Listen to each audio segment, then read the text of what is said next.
If you could learn the truth behind one murder case or missing person, what would it be and why? If Johnny Gosch was actually the guy who showed up on his mother's porch at 2 a.m. and talked with her for half an hour 15 years after he went missing. Lauren Spire, Indiana University student that just vanished one night.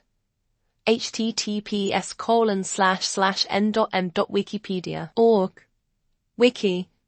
Disappearance _of_Lauren_Spire. JonBenet Ramsey immediately came to mind. Just so sad and suspicious. Wish we knew the truth. Friend of mine was murdered in high school in 1983. We weren't super close, but friends. Still think about it from time to time.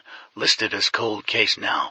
Wish her family had answers. To Springfield 3.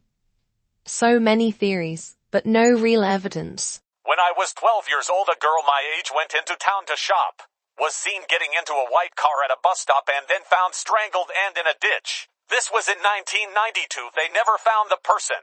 Her mother were a single woman who pretty much had nobody but her beloved daughter. She had some health problems before the murder, but after she got more and more ill. Years later, I worked at a local nursing home before going away to uni. The mother was a resident there. She was almost comatose and very weak. Event how she was one of the youngest residents there. Her room was decorated with pictures of her beloved daughter. When she passed away, we all felt such relief for her. She truly lost her life the day in 1992 when her child was murdered. If I could solve that case, I would know peace in that little part of my heart that sometimes remember them.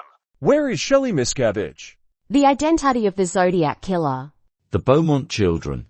After they were taken, childhood became much narrower and constrained. Their poor parents, how do you recover from that?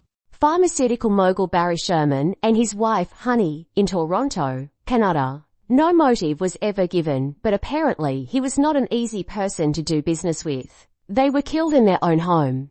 D.B. Cooper for sure. Hope he made it and laughed the rest of his life. Leanna Warner, I live in Coleraine, Minnesota. She went missing in 2003 Chisholm, about an hour northeast of me. I was 10 when she went missing. Worked at a gas station for years in my early 20s. And they still had her flyer up. I hope they figure out what happened one day, especially since we finally found what happened to Jacob Wetterling. In college almost 20 years ago, I had a friend who went camping by himself. He disappeared. They found his truck and campsite. Nothing of him. I hope he got recruited by some intelligence agency, but he probably had some misfortunate accident. William Tyrrell. I want the person who failed this little boy to get the punishment they deserve. The murder of my cousin. We all know who it was, but need new and compelling evidence too, but the cunt back in court and behind bars. Madeleine McCann. Malaysia Airlines Flight 370.